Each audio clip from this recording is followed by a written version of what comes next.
আসলে যে কোনো কাজের আগে সালাম দেওয়া উচিত। আমি ফরজ তরফ করে আছি তো সালাম দিতে পারলাম না।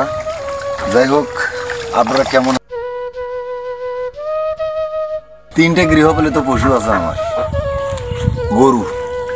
তার জন্য সকালবেলা ঘুম থেকে উঠে গেছি, যাই এক ঘাস তুলে নিয়ে আসলাম, আবার ঘাসটা পরিষ্কার করেছি। এই যে কীভাবে পরিষ্কার করা হয় দেখেন, আপনারাও করেন, আমার সিস্টেমটা একটু আলাদা। আমি প্রথমে এভাবে খুঁজে নিই, তাহলে যে মাটিগুলো আছে, যে চাপা চাপা মাটিগুলো আছে, ওগুলো আউলে যাবে। হ্যাঁ, এলে তারপরে ঘাসটা ধুয়ে তুলবো। এই ঘাসটা আমি আগলাম দিচ্ছি, কচলাচ্ছি। মাটি থাকলে গরুর সমস্যা হবে, পাতলা পায়খানা হইতে পারে, ফুড পয়জন হইতে পারে, তারপরে পেট ফাঁপারও হইতে পারে। ঠিক আছে, আপনারা গৃহপালিত পশু লালন পালন করবেন, আপনার পরিবারের পাশাপাশি অনেক উপকারে আসবে, অনেক বিপদের বন্ধু। হ্যাঁ,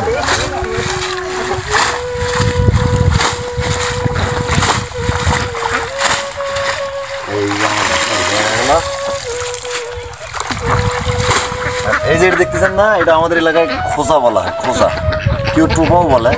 এটা আমি ব্যবহার করছি কারণ এই ঘাসগুলো যদি আমি টোপা ছাড়া নেই, ধুতে যাই, তাহলে ঘাসগুলো আমার এদিক ওদিক ছন্ন বিছন্ন হয়ে যাবে, ছিটে বেড়ে হয়ে যাবে।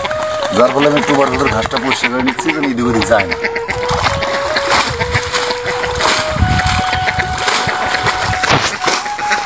এই পুকুরে প্রচণ্ড মাছ, আমার পায়ের সাথে কত মাছ যে বাড়ি খাচ্ছে তার ঠিক নেই, অনেক মাছ। হ্যাঁ,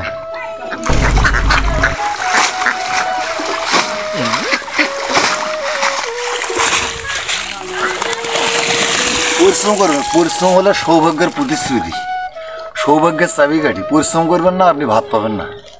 আর পরিশ্রম করলে ভবিষ্যতে আপনি ইনশাল্লাহ আপনার ভবিষ্যৎ উজ্জ্বল। আর পরিশ্রমকে কখনো অবহেলা করবেন না, কাজই ভালো লাগতেছে না করবেন না, কিন্তু যখন যে কাজটা করবেন মনোযোগ সহকারে ভালোবেসে করবেন, তাতে আপনার সফলতা অতি নিকটে।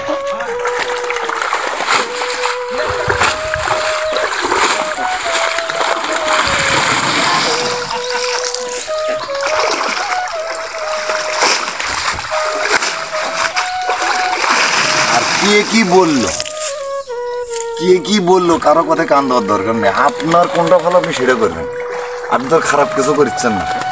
হ্যাঁ, আপনি মৌখিক কাজ দিলে আপনার কাজ না করলে না, সেগুলোর পাশাপাশি আপনি এগুলো কাজ করবেন, ভিডিও বানাবেন, ছাড়বেন। যদি আপনার হাতে একটা স্মার্ট মোবাইল থাকে, একটা অ্যান্ড্রয়েড সেট থাকে, আপনি কাজ করে যাবেন, ইনশাল্লাহ দেখবেন ফেসবুক থেকে অনেক সফল হয়েছে।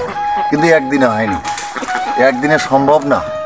একটা বাচ্চা জন্ম নেওয়ার পরই বড় হয়ে যায় না। ঠিক আছে,